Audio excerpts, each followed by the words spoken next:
اور اس فیصلے کا جو ایک چھوٹے سے طبقے نے رد عمل دیا، اس فیصلے کے اوپر جس طرح کی زبان استعمال کی، میں مجبور ہوں آج آپ سے بات چیت کرنے کے لیے.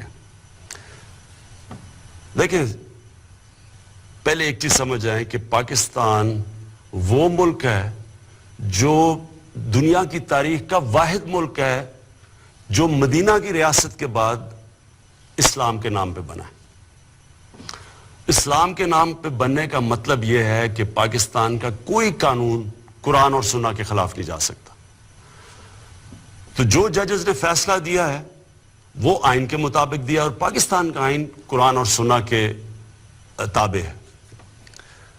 اب جس طرح کی زبان استعمال کی گئی ہے پاکستان کے سپریم کورٹ کے ججز کے اوپر، یہ کہنا کہ وہ فیصلے کے بعد واجب القتل ہے، اور پھر وہیں نہیں رکنا، پھر یہ کہنا کہ پاکستان کے جو آرمی چیف ہیں وہ غیر مسلم ہیں، اور جنرلز کو کہا جا رہا ہے اور فوج کو کہا جا رہا ہے کہ آرمی چیف کے خلاف بغاوت کرو. میں پہلے تو ادھر سے شروع کرتا ہوں، اپنی حکومت کی پہلے آپ سے بات کرتا ہوں. دیکھیں، میں بار بار یہ کہہ بیٹھا ہوں کہ پاکستان انشاءاللہ جب ایک عظیم ملک بنے گا تو وہ مدینہ کی جو ریاست کے جو اصول تھے ان پہ چل کے بنے گا. میرا یہ ایمان کا حصہ ہے کہ جب تک ہم جس مقصد کے لیے پاکستان بنا تھا، اسلامی فلاحی ریاست، اگر ہم وہ نہیں بنائیں گے پاکستان کو تو اس کا کوئی مستقبل نہیں ہے. میں یہ بھی سمجھتا ہوں کہ انسان کا ایمان مکمل ہی نہیں جب تک نبی صلی اللہ علیہ وسلم سے انسان عشق نہیں کرتا. ہم نے عملی طور پہ اس حکومت نے وہ کام کیا جو آج تک کبھی کسی نے نہیں کیا، کسی پاکستان کی حکومت نے نہیں کیا.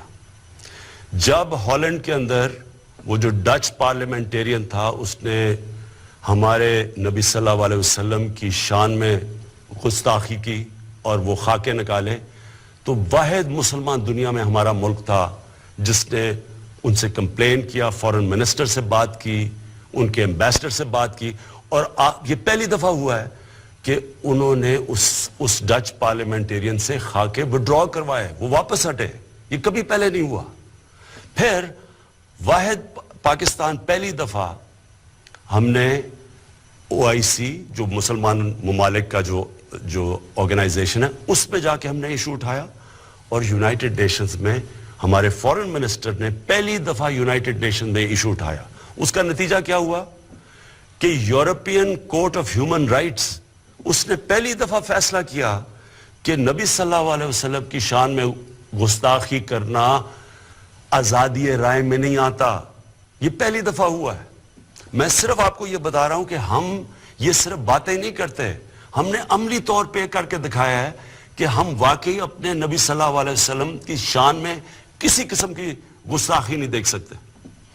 لہٰذا جو یہ زبان استعمال کی گئی ہے، میں یہ سوال پوچھنا چاہتا ہوں، کون سی حکومت چل سکتی ہے جدھر کوئی آدمی کھڑا ہو کے کہے کہ ججز کو بھی قتل کر دو اور کہے آرمی چیف کے خلاف بھی بغاوت کر دو، لوگوں کو بھی سڑکوں پہ نکالے، سڑکیں بھی بند کر دے، جس میں ایک حکومت کا کیا قصور ہے اس میں؟ تو کون سی حکومت چل سکتی ہے ایسے؟ کون سا ملک چل سکتا ہے؟ آگے ہم اتنے مشکل معاشی بحران سے نکل رہے ہیں. میں اور میری جو کیبنٹ ہے، میں آپ کو یہ بتاؤں کہ ہم نے ایک دن کی ابھی تک چھٹی نہیں لی. ہم مسلسل لگے ہوئے ہیں کوشش کرنے کہ اپنی قوم کو نکالیں، اپنا جو اس ملک میں پسا ہوا غریب آدمی ہے اس کے لیے حالات بہتر کریں. جو ہم دنیا سے، باقی دوست ممالک سے بات چیت کر رہے ہیں کہ یہاں سرمایہ کاری کرو آ کے، اس کا مقصد ہی یہ ہے کہ یہاں بے روزگاری کم ہو یا غربت کم ہو. اب اگر اس طرح کی حرکتیں کرنی ہے کہ آپ سپریم کورٹ کے فیصلے اگر آپ کو پسند نہیں آئے، یعنی یہ کہنے کی یہ کوشش کر رہے ہیں کہ اگر سپریم کورٹ ان کے کہنے کے مطابق، ان کی من پسندی کے مطابق فیصلہ نہیں کرتا تو اس کا مطلب یہ فیصلہ ہی نہیں مانتے، اس کا مطلب یہ سڑکوں پہ آ جائیں گے، ملک کو روک دیں گے. یعنی کوئی ملک چل سکتا ہے ایسے؟ اور اس کا نقصان کس کو ہے؟ ہمارے پاکستانیوں کو. عوام کو نقصان ہے, غریب لوگوں کو نقصان ہے, سڑکیں بند کر رہے ہیں, لوگوں کی روزگار جا رہا ہے. جو بیچارہ دہاڑی میں جس نے آ کے مزدوری کرنی تھی, جب ملک رک جائے گا وہ کدھر سے بچوں کا پیٹ پالے گا؟ تو میں آج اپنی عوام سب سے یہ کہنا چاہتا ہوں,